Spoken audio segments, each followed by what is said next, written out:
తూర్పుగోదావరి జిల్లా నూతన కలెక్టర్గా ఏపీ ట్రాన్స్కో జాయింట్ మేనేజింగ్ డైరెక్టర్గా పనిచేస్తున్న కీర్తి చేకూరి నియమితులయ్యారు.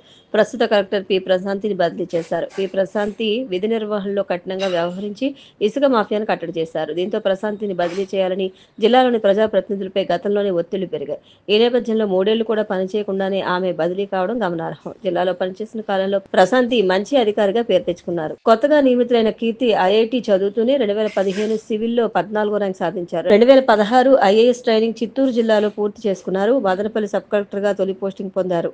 గతంలో ఉమ్మడి తూర్పుగోదావరి జిల్లా జాయింట్ కలెక్టర్గా కూడా పనిచేశారు. గుంటూరు మున్సిపల్ కమిషనర్గా పనిచేస్తున్నప్పుడు డైనమిక్ ఆఫీసర్గా పేరు తెచ్చుకున్నారు. బూరుగుపూడి గ్రామంలో నక్కా శ్రీను అనే రైతుకు చెందిన 5 గేదెలు ఈ ఉదయం విద్యుత్ ఆఘాతంతో మృతి చెందాయి. సమాచారం తెలుసుకున్న రాజానగరం ఎమ్మెల్యే బత్తుల బలరామకృష్ణ సంఘటనా స్థలానికి చేరుకుని రైతును పరామర్శించారు. బాధితుడికి నష్టపరిహారం ఇవ్వాలని అధికారులు సూచించారు. ఈ కార్యక్రమంలో జనసేన, తెలుగుదేశం, బీజేపీ పార్టీ నాయకులు, కార్యకర్తలు పాల్గొన్నారు. జిల్లాలో పోలీసులపై దాడులు, అసాంఘిక శక్తుల కదలికలు పెరుగుతున్న నేపథ్యంలో ధవళేశ్వరంలోని ఎఫ్సీఐ గోదాము పక్కనే ఉన్న రాజీవ్ గృహకల్పలో సౌత్ జోన్ డీఎస్పీ భవ్య కిషోర్ నేతృత్వంలో పోలీసులు కార్డన్ సెర్చ్ నిర్వహించారు. ఈ సందర్భంగా ఇల్లిల్లు సోదా చేశారు.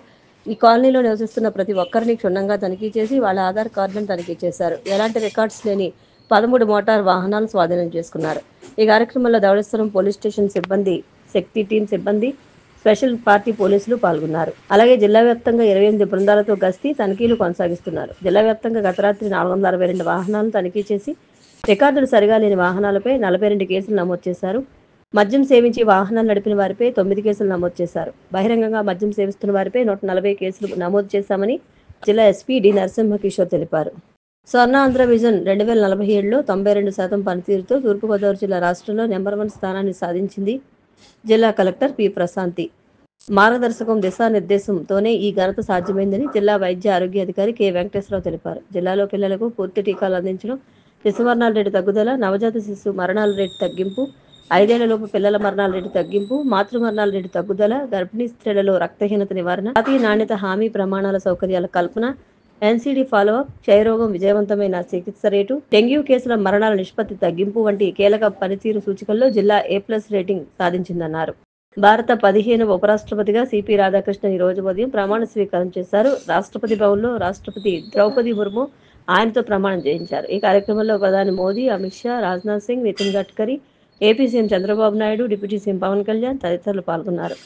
మాజీ రాష్ట్రపతి రామ్నాథ్ కోవింద్, మాజీ ఉపరాష్ట్రపతులు జగదీప్ ధన్ఖడ్, వెంకయ్యనాయుడు కూడా హాజరయ్యారు.